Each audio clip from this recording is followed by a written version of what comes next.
Assalamualaikum warahmatullahi wabarakatuh. Kami dari kelompok 7 kelas 2B dengan mata kuliah Sistem Manajemen Basis Data akan menjelaskan tentang materi partisi table. Dengan materi pertama yaitu manajemen database, mengelola storage, partisi, dan data miliaran baris dengan zero downtime. Penjelasan materi pertama yaitu ada perhitungan kapasitas dan growth planning, yaitu perencanaan kapasitas atau capacity planning adalah estimasi kebutuhan storage database untuk jangka pendek, yaitu sekitar 1-3 bulan, jangka menengah 6-12 bulan, jangka panjang 1-3 tahun, dan jika diabaikan dampaknya bisa fatal, seperti layanan mati karena disk full, backup gagal, atau query macet. Kemudian ada komponen storage yang wajib dihitung. Yang pertama ada data tabel, ukuran baris data utama yaitu transaksi atau log atau history. Ada indeks, struktur indeks primer dan sekunder. Kemudian ada redo, undo, dan log. Itu file pendukung dari transaksi. Dan temporary space itu ruang sementara untuk operasi sort atau join besar. Yang terakhir ada backup dan ruang cadangan, yaitu buffer aman ekstra besar sebesar 20% sampai 30%. Dan ada rumus estimasi praktis, yaitu data tahunan sama dengan ukuran rata-rata baris dikali insert harian dikali 365 hari. Kemudian total kebutuhan sama dengan data utama ditambah indeks, ditambah log, ditambah backup, dan ditambah safety. Oke, selanjutnya yaitu teknik partitioning table, yaitu ada range, list, dan hash. Partitioning adalah membagi satu tabel logis menjadi beberapa bagian fisik, yaitu sebagai suatu tabel, tetapi database menyimpan di file yang terpisah. Fitur utama dari partitioning ini kemampuan optimizer database untuk hanya membaca partisi yang relevan berdasarkan kondisi where, sehingga tidak perlu melakukan full table scan. Nah, untuk itu ada 3 jenis partisi di MySQL, yaitu ada range, yaitu membagi data berdasarkan rentang nilai, sangat cocok untuk data berbasis waktu atau tanggal. Yaitu ada list, yaitu membagi data berdasarkan daftar nilai diskrit yang pasti. Untuk contohnya itu untuk pengelompokan wilayah atau region Jatim seperti Jabar. Ya, selanjutnya yaitu hash, untuk menyebarkan data secara merata ke sejumlah partisi menggunakan algoritma hash, yaitu sangat cocok untuk distribusi beban kerja yang seimbang. Selanjutnya ada data lifecycle dan online schema change. Yang pertama ada hot data, data terbaru atau sering diakses, yaitu untuk tetap aktif di tabel. Yang kedua ada warm and cold data, yang datanya itu jarang diakses, untuk dipindah ke tabel arsip atau archiving. Yang terakhir ada expired data, yaitu data yang habis masa retensi, dihapus permanen atau purge. Nah, ini ada tipsnya. Yang pertama itu proses archiving dan purge pada tabel besar wajib dilakukan secara bertahap per batch menggunakan primary key agar tidak mengunci locking database atau menyebabkan replication lag. Selanjutnya yang B itu ada online schema change atau alter table. Yang penjelasannya itu mengubah struktur tabel besar, tambah kolom atau indeks yang sangat beresiko. MySQL ini mendukung algoritma natif seperti instan, hanya ubah metadata instan, in place, rebuild, minimlog, dan copy membuat ulang tabel sangat berat. Jika fitur natif tidak cukup digunakan, maka metode yang bisa dipakai itu adalah tool based atau shadow table, yang membuat tabel bayangan, menyalin data bertahap, lalu melakukan cutover rename tabel. Selanjutnya kami akan menjelaskan tentang studi kasus. Studi kasus yang kami gunakan yaitu sebuah sistem e-commerce memiliki tabel sales history dengan data mencapai 400 juta baris. Data dalam 12 bulan terakhir sangat aktif diakses, sedangkan data di atas 12 bulan hanya digunakan untuk kebutuhan audit.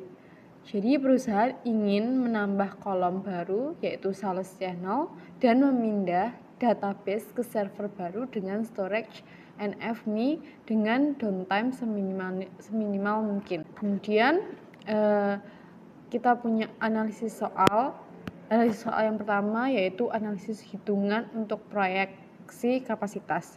Pertanyaannya, jika ukuran rata-rata satu baris data adalah 300 byte dan pertumbuhan hariannya adalah 200.000 baris, berapa jumlah pertumbuhan data utama per hari dan per tahun?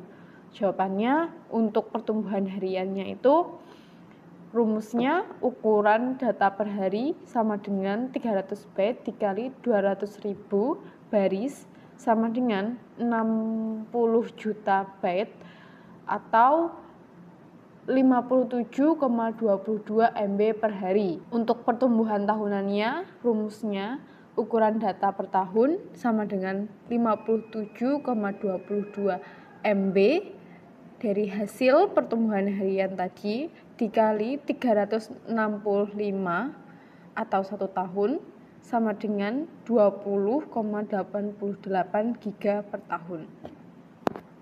Oke, selanjutnya di sini ada analisis teknikal untuk partisi, yaitu di sini ada pertanyaan, mengapa data transaksi pada tanggal 2025/04/03 masuk ke partisi Vmax pada praktikum range, dan apa keuntungan drop partition dibanding delete biasa? Oke, berdasarkan DDL, batasan partisi tertinggi didefinisikan secara spesifik values less than 2/2025/04/01, yaitu menampung data Maret. Karena tanggal 2025/04/03 sudah melewati rentang, data secara otomatis dilempar ke partisi fallback yaitu Vmax ya less than max values. Keuntungan drop partition ini adalah MySQL langsung menghapus file fisik partisi tersebut dari disk secara instan. Sedangkan perintah delete biasa akan memindai baris satu persatu. Pencatatnya ke undo log redo log mempertahankan indeks yang memicu beban input output tinggi dan penguncian tabel yang lama. Selanjutnya untuk analisis arsitektur validasi data dan cutover. Nah, ini ada pertanyaan, mengapa validasi hasil migrasi data besar sering dianggap tidak cukup jika hanya menggunakan perintah count bintang? Lalu apa itu cutover? Untuk jawabannya sendiri, count bintang hanya menghitung kuantitas baris, bukan validitas kualitas data. Bisa saja jumlah barisnya itu sama, tetapi ada data yang korup. Nilainya itu bisa bergeser akibat salah tipe data atau ada data yang bernilai 0. Validasi yang aman itu wajib menyertakan checksum atau agregat nilai, seperti mencocokkan sum, amount, min ID, dan max ID antara tabel sumber dan tabel target. Untuk cutover sendiri itu adalah momentum sakral atau titik waktu di mana sistem secara resmi memindahkan koneksi aplikasi dari database lama ke database baru yang sudah selesai dimigrasikan. Selanjutnya kami akan menjelaskan mengenai live coding dari materi hari ini, yaitu partisi tabel. Oke, selanjutnya kita beralih ke aplikasi SQL Yoke dengan koneksivitas MySQL. Di sini kita sudah membuat database DB Storage Praktikum. Kita use dulu databasenya, menunjukkan output sukses. Yang kedua, bagian satu itu perhitungan kapasitas dan ukuran tabel aktual. Pertama, cek ukuran file fisik database saat ini di disk dengan cara select tabel name, tabel row, data length, index length, round data length plus index length 1024 2 access underscore MB from information schema.tables where tabel schema DB storage praktikum. Ini kita blok kemudian di run. Nah, ini muncul tabel name-nya ada select history, select transaction, archive, hash, sama list dengan tabel row sekian, data length sekian, index length sekian, dan size MB sekian. Setelah itu kita mengambil estimasi rata-rata byte per baris data dengan perintah select tabel row data length, index length, round data length plus index length null if tabel rows 02 as approx byte per row from information schema tables where tabel skemanya itu DB storage praktikum and tabel name-nya sales transaction. Ini kita blok kemudian di run. Nah, memunculkan output tabel row-nya itu berjumlah 8, data length-nya itu ada 16.384, indeks length-nya 0 sama approx byte per row itu 2048.00. Selanjutnya untuk bagian teknik partition range akan dijelaskan oleh teman saya. Lanjut bagian 2 yaitu teknik partitioning rank. Yang pertama, kita hapus tabel jika sudah ada dari sisa praktikum sebelumnya agar tidak error dan agar tidak double. Setelah di drop sukses, kita membuat tabel partisi rank berdasarkan tanggal transaksinya. Di sini kita create tabel dari sales transaction rank, top block, kemudian kita run.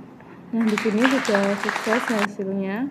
Berarti kita sudah berhasil untuk create tabel.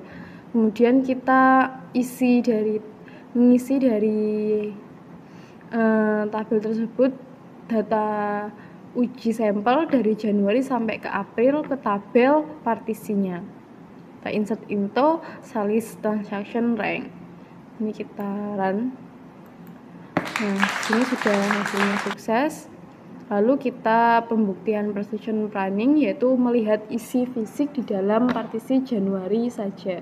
Nah, di sini ada bulan Januari itu ada 2, yaitu yang pertama TRX ID 1, kemudian tanggalnya di tanggal 15, registration kodenya itu ada Jatim, kemudian customer ID-nya itu 101, amount-nya 25 juta. Kemudian yang kedua ini TRX ID-nya berjumlahkan 2, untuk tanggalnya itu tanggal 28, registration kodenya Jateng, customer ID-nya 102, amount-nya 17.500.000. Statusnya paid semua.